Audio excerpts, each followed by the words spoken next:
When a legislative body fractures, control over the institution often comes down to the interpretation of a single number. Right now, the Philippine Senate is locked in a dispute over who holds the legitimate power to govern its floor. A specific faction of exactly 12 senators claims they have the necessary numbers to hold official sessions and make binding decisions on behalf of the entire chamber. Their justification rests on a very specific mathematical claim. They argue that because two specific members are either absent or facing legal suspension, the total number of valid senators has temporarily shrunk from 24 down to 22. This schematic illustrates their logic. By asserting that absences effectively erase those two seats, the faction reduces the baseline denominator to 22. That is the only way a 12-person group can mathematically claim to cross the 50% threshold and form a majority. This calculation tests whether political maneuvering possesses the power to reshape the physical, legal structure of a democratic institution. The stakes here are immediate. This 12-member faction is attempting to execute high-level powers, specifically the authority to declare the Senate presidency vacant and install an entirely new slate of leadership. If their mathematical baseline is incorrect, every action they take, every resolution they pass, and every salary they authorize is legally void. The legal term for this is usurpation of authority. It occurs when public officials assume powers they do not legally possess, acting without a valid constitutional mandate. The 1987 Philippine Constitution stands as the final authority here, overriding any internal parliamentary tactics. The Constitution dictates that a quorum is an absolute mathematical requirement. It is a fixed baseline, not a fluid variable that can be adjusted downward for political convenience. To understand why this crisis exists, we have to look past the political punditry and examine a very specific misapplication of Supreme Court case law. Only then can we see exactly why suspended senators cannot be erased from the math. Article 6 of the 1987 Constitution establishes an immutable starting point. It dictates that the Philippine Senate shall be composed of exactly 24 senators elected at large. When it comes to changing leadership, the chamber is further governed by Rule 2, Section 2 of the Rules of the Senate. That rule uses highly restrictive phrasing. It mandates that the officers of the Senate shall be elected by a majority vote of all its members. Based on a fixed count of 24, an absolute mathematical majority requires 13 votes. There is a sharp distinction here. A simple session quorum might allow the members physically present to pass basic day-to-day resolutions. But electing a Senate president is an absolute requirement tied to the full composition of the chamber. Because the rule specifies all members, any faction attempting to seize control with only 12 votes is forced to legally destroy the existence of 2 seats to make their math work.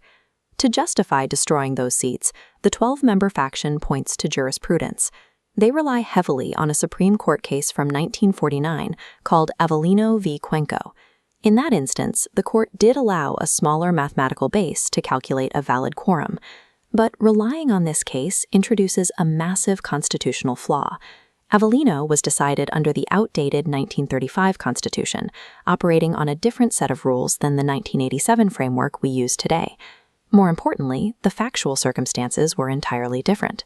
The excluded senator in the 1949 case, Tomas Confessor, was physically located in the United States, completely outside the legal jurisdiction of the Philippines. That historical anomaly does not match the current situation. The absent or detained senators in the modern dispute are physically located within Philippine territory. Legal reality dictates that any senator inside the country's borders can theoretically be compelled by law enforcement to attend a session. They are within reach of the state. Avellino is a rare geographical exception. It was never intended to be a domestic loophole used to bypass political absences, rendering its application in the modern Senate legally invalid. The actual controlling legal precedent for how suspensions work in the Philippines comes from a much more recent ruling, the 2004 case Zamora v. Caballero. When we shift the analysis to this modern ruling, the legal mechanics of suspension become exact. The Zamora court defined suspension as a strictly temporary prevention of exercising the functions of the office. The court explicitly stated what suspension is not. It does not amount to removal. It is a disciplinary action, not a dismissal from public service. Temporary suspension and permanent vacancies exist in distinct legal categories. While death or resignation physically removes a member from the body, suspension merely pauses their daily activity. The Supreme Court provided one crucial determining phrase regarding a suspended official's exact status. They remain an elected and qualified member. That exact phrasing completely dismantles the argument for a 22-member base. If a suspended official remains a member, they remain part of the denominator. Under modern jurisprudence, a suspended politician loses their immediate daily power to vote or act, but their physical seat mathematically remains in the room. The quorum baseline stays absolutely intact at 24. We can take the Supreme Court theory and map it directly onto the physical reality of the current Senate floor. Consider Senator Jinggoy Estrada, who faces potential mandatory suspension under the plunder law. Even if a suspension is fully enforced, his 6-year constitutional term as an elected senator remains legally fixed and uninterrupted. The legal principle of the presumption of innocence applies here. Until there is a final, irreversible conviction, a seat cannot be declared legally vacant. No court of law has the authority to permanently erase a constituency's representation simply to administer a temporary disciplinary measure. These senators are alive, they have not resigned, and they remain within the jurisdiction of the Philippines. Any political attempt to discount their seats directly violates the mandate of the voters who placed them there. This brings us back to the mathematical paradox at the heart of the crisis. When we apply the correct jurisprudence, the 2 suspended seats must be bracketed and counted within the original baseline. The inescapable constitutional calculation required for any change in leadership locks in at 13 out of 24.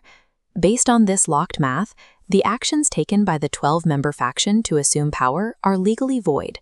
Treating a legislative quorum as a fluid number based on temporary convenience creates a severe institutional danger.